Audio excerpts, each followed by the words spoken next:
नमस्कार बच्चों, आज मैं आपके सामने आरोह पाठ्य पुस्तक के नमक नामक पाठ की प्रश्नोत्तर समझाने जा रही हूँ, जो कि रजिया सज्जाद जहीर के द्वारा लिखा गया है। सामाजिक सद्भाव, धार्मिक सहिष्णुता और बदलते पारिवारिक मूल्यों को उभारने के प्रयास के साथ ही सामाजिक यथार्थ और मानवीय गुणों का सह सामंजस्य इनकी कहानियों की विशेषता है। प्रस्तुत पाठ की रूपरेखा के अंतर्गत मैं ये बताना चाहती हूँ कि इसमें लेखिका ने अपने पराये देश प्रदेश की प्रचलित धारणाओं पर अनेक सवाल खड़े किए हैं। भारत में लाहौर से विस्थापित होकर आई हुई सिख बीवी आज भी लाहौर को ही अपना देश मानती है, जबकि पाकिस्तानी कस्टम अधिकारी दिल्ली को और भारतीय कस्टम अधिकारी ढाका को ही अपना देश मानते हैं। लोगों की यही विचारधारा स्पष्ट करती है कि भले ही राजनीतिक अर्थ में उनका देश बदल चुका है, परंतु उनके हृदय का देश वही है जो उनका जन्म स्थान है। प्रस्तुत पाठ में प्रश्न है पहला कि साफिया के भाई ने नमक की पुड़िया ले जाने से क्यों मना कर दिया। तो देखिए, भारत और पाकिस्तान की सीमाओं का विभाजन हो चुका है, अतः पाकिस्तान से भारत में नमक लाने पर प्रतिबंध था। यदि नमक लाया जाता तो यह कार्य गैर कानूनी होता। साफिया को सीमा पार आने के लिए कस्टम से गुजरना था और कस्टम वाले सामान की जांच करते हैं, और यदि कस्टम वालों ने नमक देख लिया तो साफिया के साथ साथ उसके भाई की भी बदनामी होती। इसी आशंका के चलते ही दुनिया में काम करने वाले उसके भाई भी पुलिस में काम करते थे, इसलिए वह यह कार्य करने में और भी झिझक रही थी। पुलिस में काम करने वाले जो साफिया के भाई थे, नमक की पुड़िया ले जाने के लिए उन्होंने सफिया को साफ मना कर दिया। दूसरा प्रश्न है, नमक की पुड़िया ले जाने के संबंध में सफिया के मन में क्या द्वंद्व था। सफिया के मन में क्या द्वंद्व था, क्या वो चल रहा था कि वह नमक की पुड़िया ले जाए या ना ले जाए। तो देखिए, नमक की पुड़िया को वह चोरी से छिपाकर हिंदुस्तान ले जाए या कस्टम वालों से कहकर उन्हें दिखाकर ले जाए, यही द्वंद्व उनके मन में चल रहा था। पहले वह नमक की पुड़िया अपने दोस्त के द्वारा उपहार स्वरूप दी गई कीनुओं की टोकरी में रख देती है, क्योंकि उसने सोचा था कि इस पर किसी की निगाह नहीं जाएगी। परंतु जब हिंदुस्तान जाने के लिए कस्टम अधिकारी द्वारा उसके सामान की जांच की जाने लगी, तब उसने अचानक फैसला किया कि वह किसी भी कारण से मोहब्बत का जो यह उपहार है वह चोरी से नहीं ले जाए, और वह कस्टम अधिकारी को सही जानकारी दे देगी, और सफिया ने ऐसा ही किया। प्रश्न नंबर 3 है कि जब सफिया अमृतसर के पुल पर चढ़ रही थी तो कस्टम ऑफिसर निचली सीढ़ी के पास सिर झुकाए चुपचाप क्यों खड़ी थी। प्रश्न नंबर 3, इसका उत्तर होगा, कस्टम अधिकारी का हृदय मानवीय भावनाओं से भरपूर था। शायद वह सोच रहा था कि भारत पाकिस्तान का विभाजन लोगों के दिलों को नहीं बांट पाया। हमारी संस्कृति और भाषा जब एक थी तो विभाजन की आवश्यकता ही नहीं थी। कस्टम अधिकारी के अनुसार भारत पाक विभाजन ने सीमा के दोनों तरफ के विस्थापित जो एक दूसरी जगह विस्थापित हो चुके थे, उनको राजनीतिक बाधा के कारण अलग तो कर दिया है, परंतु उनके दिल अभी भी जुड़े हैं। और यही सब बातें कस्टम अधिकारी सीढ़ी के पास से झुकाए हुए सोच रहे थे। प्रश्न नंबर 4 है, लाहौर अभी तक उनका वतन है और दिल्ली मेरा वतन ढाका है। ये जैसे उद्गार किस सामाजिक यथार्थ की ओर संकेत करते हैं? समाज की जो वास्तविकता है वह इस प्रश्न के अंतर्गत वह क्या दिखाना चाह रहे हैं, या यह जो प्रश्न है वह समाज की किस वास्तविकता को उजागर करना चाहता है?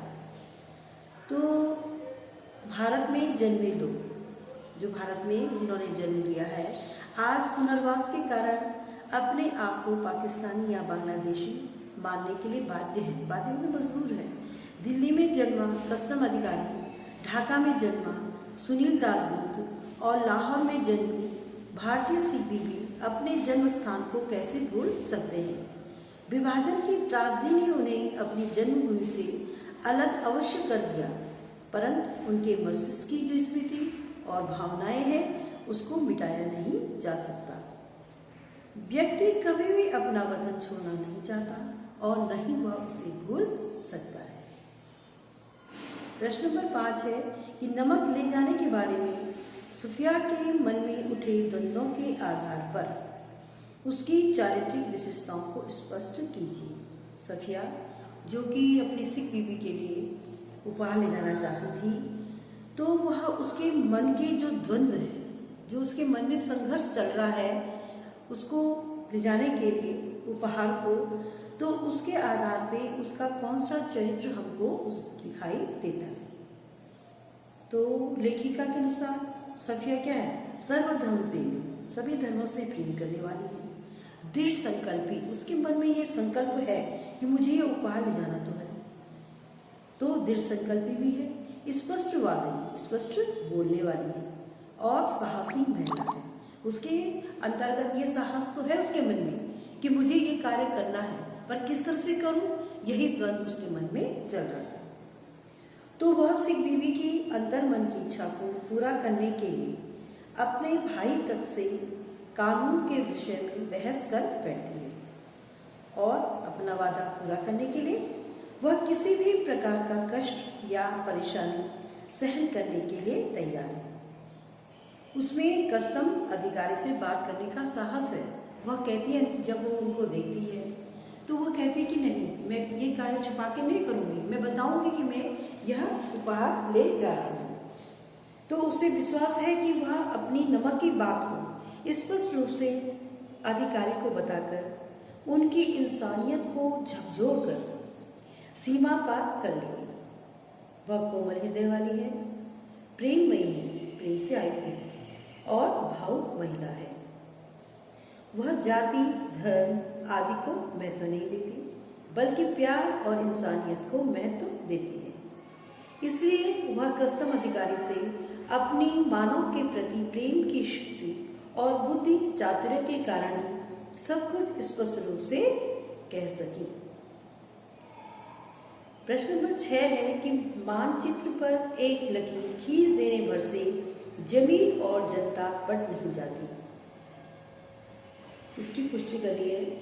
तो देखिए, नमक कहानी भारत पाकिस्तान विभाजन के बाद सीमा के दोनों तरफ के विस्थापित लोगों के दिलों को टटोलती कहानी। लोगों का धार्मिक आधार पर बंटवारा तो कर दिया गया, पर लोगों के मन की जो भावनाएं थी वह उसको अलग नहीं कर पाए, क्योंकि जनता का जो लगाव होता है अपने मूल स्थान से ही बना रहता है।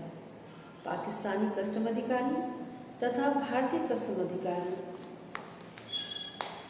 जो कि क्रमशः दिल्ली व ढाका को ही आज भी अपना वतन मानते हैं, क्योंकि उन्होंने वहाँ पर जन्म लिया था।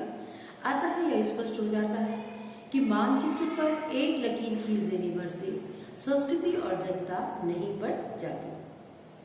प्रश्न नंबर 7 है कि नमक कहानी में भारत व पाकिस्तान की जनता के आरोपित भेदभावों के बीच मोहब्बत का नमकीन स्वाद घुला हुआ है कैसे? तो देखिए, इस कहानी में भारत पाकिस्तान की जनता के आरोपित में आरोप लगाए गए भेदभावों के बीच मोहब्बत का नमकीन स्वाद घुला है। इस भाव को यह कहानी स्पष्ट रूप से दर्शाती है। जब सफिया अपने भाई से, जो पाकिस्तान का निवासी है, नमक ले जाने की बात करती है, तो भाई का उत्तर उसे एक गहरी सोच में डाल देता है। इस इस आरोपित भेदभाव के विपरीत सिख बीबी व सफिया तथा सफिया व कस्टम अधिकारी सुनील दासगुप्त के व्यवहार में जो स्नेह व सम्मान है, उससे लेखिका यह बताना चाहती है कि जनता इस भेदभाव को नहीं चाहती है। जनता के मन में यह भेदभाव की स्थिति नहीं है। ढाका हो, दिल्ली हो या फिर लाहौर, सबके नाम अलग हो सकते हैं, परंतु वहाँ के रहने वाले लोगों के दिल नहीं बांटे जा सकते। अब आप मैं इसी पाठ से संबंधित थोड़ा अन्य प्रश्नों को बताना चाहूँगी। प्रस्तुत पाठ में आपने देखा कि नमक जैसे जो कि जिसमें कि कानूनी कार्यवाही होती थी कि किस तरह से उसको ले जाने और न ले जाने के अंतर्द्वंद में लेखिका फंसी हुई थी और किस तरह से वह कस्टम में स्पष्ट रूप से अपनी बातें कह करके और अंत में नमक ले जाने में सफल भी हो जाती है। अब आगे एक प्रश्न मैं बताने जा रही हूँ कि सफिया के लिए नमक इतना महत्वपूर्ण क्यों था और नमक लाने में किन किन का सहयोग उनसे मिला। तो नमक कहानी में मौजूद नमक की पुड़िया में भारत एवं पाकिस्तान के बीच जो आरोपित भेदभाव के बावजूद एक मोहब्बत का पैगाम है। तो नमक की पुड़िया मानवीय भाईचारे एवं प्रेम की प्रतीक बन गई। नमक की पुड़िया का सफर दोनों तरफ के लोगों के बीच की मोहब्बत को प्रमाणित करता है और इसी कारण सफिया के लिए नमक कितना महत्वपूर्ण हो गया था। नमक लाने में दोनों देशों के कस्टम अधिकारियों ने अपना पूर्ण सहयोग दिया। दोनों तरफ के लोगों ने, भारत और पाकिस्तान दोनों देशों के जो कस्टम अधिकारियों ने सफिया की सोच का सम्मान किया। उन्होंने भाईचारे एवं प्रेम की ऊंची मान्यताओं को बनाए रखने के लिए कानून का उल्लंघन किया। कानून का उल्लंघन तो हुआ है क्योंकि जो सामान जिसको ले जाने के लिए कानूनी पाबंदी थी वह सामान गया, तो कानूनी उल्लंघन तो हुआ।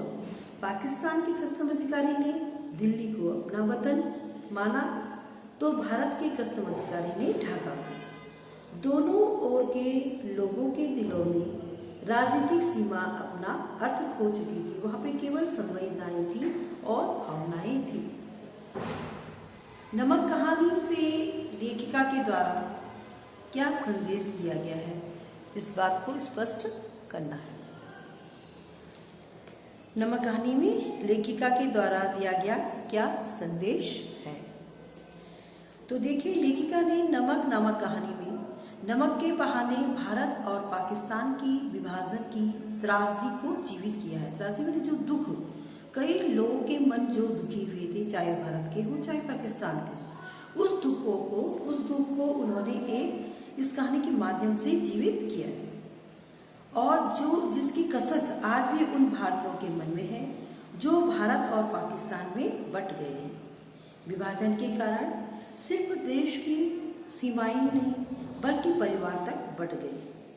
परिवार इस प्रकार एक दूसरे से अलग हो गए थे कि उनका मिलना मुश्किल हो गया।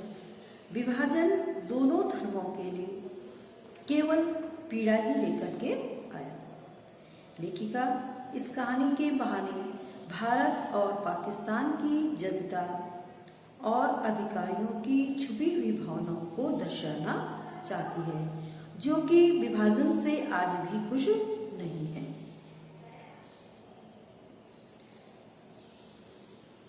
आगे अंत में मैं एक प्रश्न और बताने जा रही हूँ कि नमक कहानी की जो मूल संवेदना है वह क्या है।